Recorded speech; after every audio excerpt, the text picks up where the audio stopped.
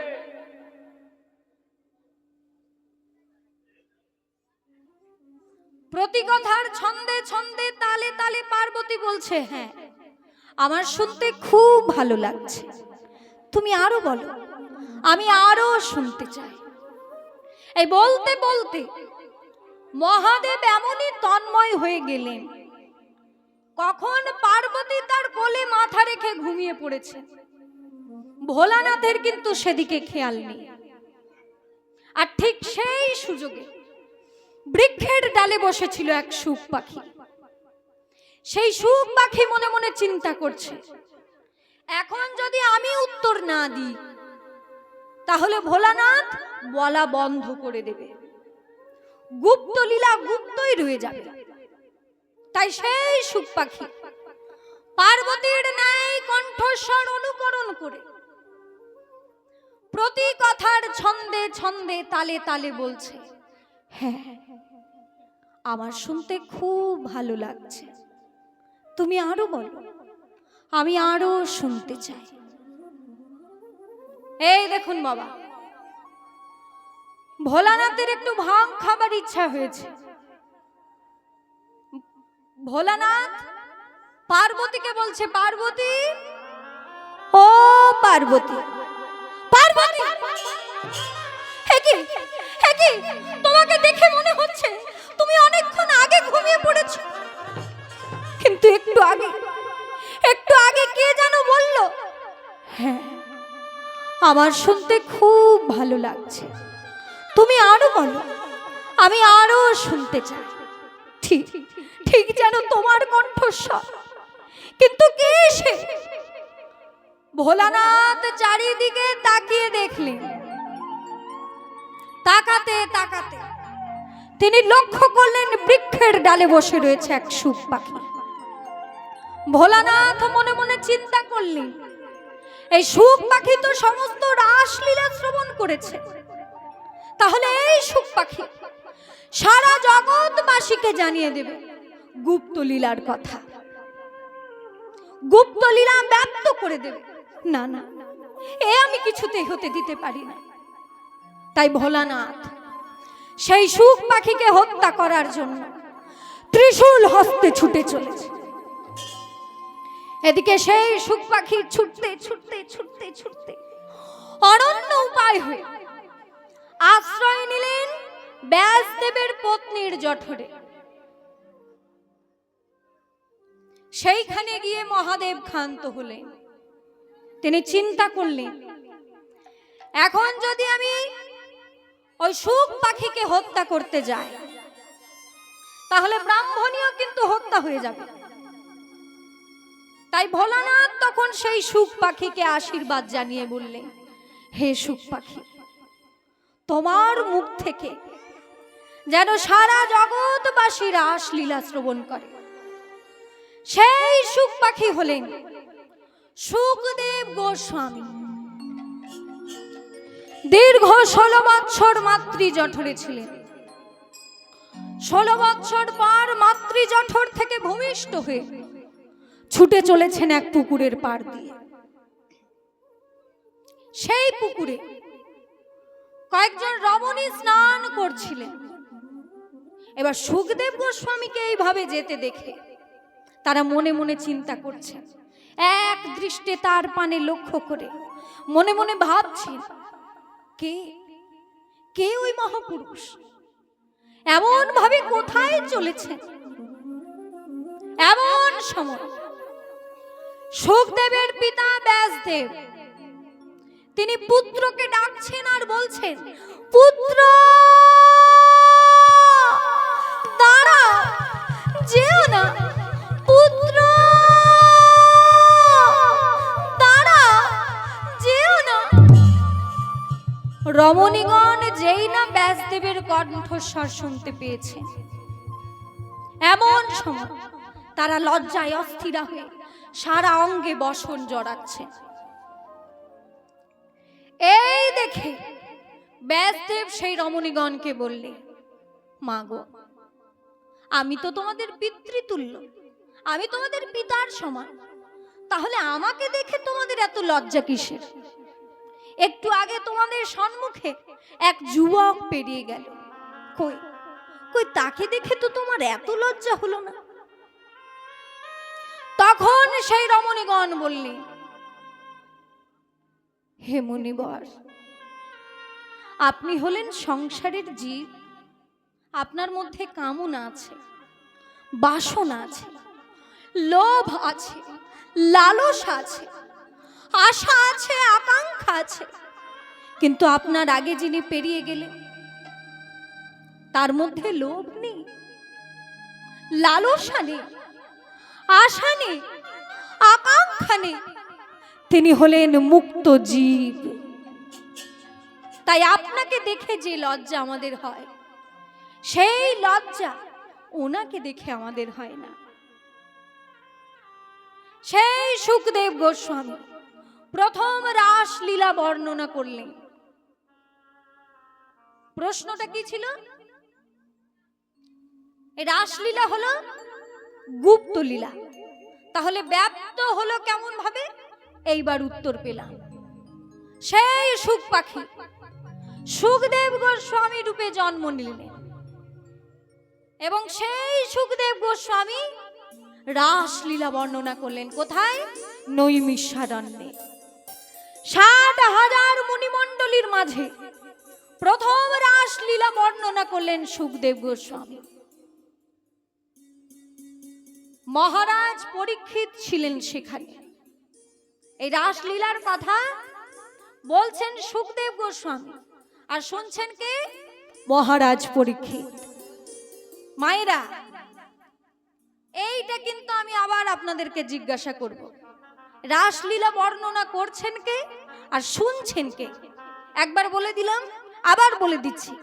রাসলীলা বর্ণনা করলেন সুখদেব গোস্বামী আর শুনছেন মহারাজ পরীক্ষিত। তাহলে রাস কাকে বলে? আনন্দে আনন্দে মিলিত হয়ে যে আনন্দ উৎপন্ন হয়, সেই মহানন্দকে রাস রস কয়। দুটি যুক্তির অপূর্ব মিলনে যে চিন্ময় নিত্যানন্দ রস উৎপন্ন হয় তাকে রাস বলে। আজকে ভগবানের মনে ইচ্ছা হলো, এ জগতে তো সবাই আমার, কিন্তু আমার মধ্যেও আবার আমার আছে। আমি সবাইকে সব কিছু দিয়েছি, সব কিছু পেয়েও যারা আমাকে স্মরণ রেখেছে আমি তাদের সঙ্গে একাত্ম হতে চাই। আর এই মনোবাসনাকে পূর্ণ করার জন্য গোবিন্দ তিনি আজকে বৃন্দাবনের শোভা দর্শন করবেন। বৃন্দাবন মধুরম বৃন্দাবন সুন্দর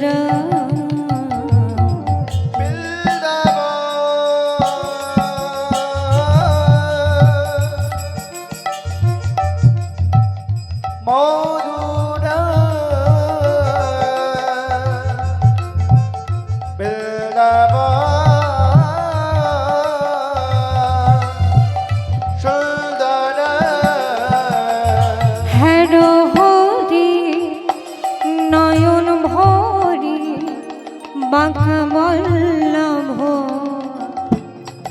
মদনু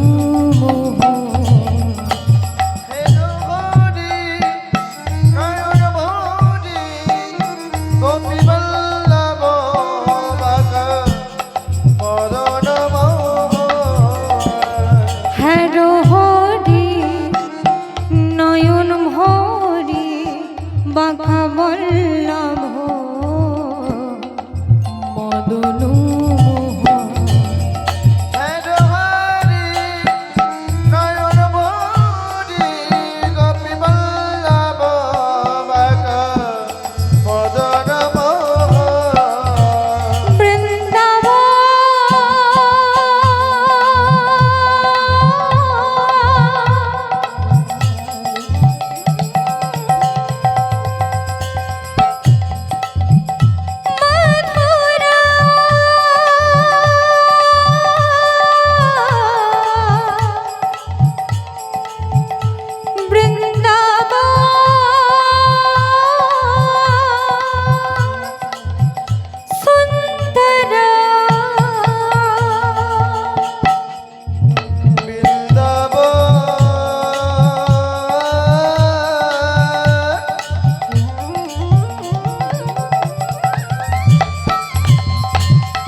সকল শক্তিকে গ্রহণ করে ত্রিভুবনের সকল প্রেমকে আস্বাদন করে অনাদিনাদি গোবিন্দ সৎ চিত আনন্দময় হয়েছিলেন।